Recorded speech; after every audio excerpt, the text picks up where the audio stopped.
வணக்கம் நண்பர்களே. 21 ஜூலை டியூஸ்டே. எங்கள் வீட்டில் என்ன லஞ்ச் பிரேக்ஃபாஸ்ட்னு பார்த்துடலாம். லஞ்சுக்கு வெள்ளை சாதம், அதுக்கப்புறம் கத்திரிக்காய் கேரட் போட்ட சாம்பார். வேறு காய் எதுவும் இல்லை, கத்திரிக்காய் 2 கேரட் 1 இருந்துச்சு, அதை வச்சு இன்றைக்கி சாம்பார் வச்சாச்சு. செவ்வாய்க்கிழமைனா மோஸ்ட்லி சாம்பார் தான். பசங்களுக்கு ஸ்கூலுக்கு நெய் சாதமும் பாசிப்பருப்பு போட்ட கோஸ் பொரியலும், அதில் கொஞ்சம் மீதி இருந்துச்சு.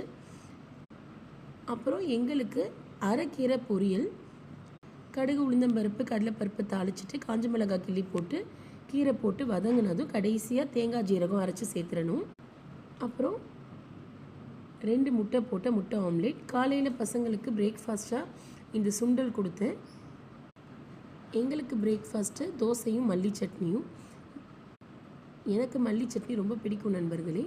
கொஞ்சோண்டு கீரை பொரியலும் நான் எனக்கு சாப்பிடணும் போல் இருந்தனால வச்சு சாப்பிட்டேன். சென்னையில் நல்லா மழை பெய்யுது. நான் கொஞ்சோண்டு ஹாட் சாக்லேட்டும் போட்டு குடிச்சிட்டு அப்புறம் நான் ஒர்க்கு கிளம்பிட்டேன் நண்பர்களே.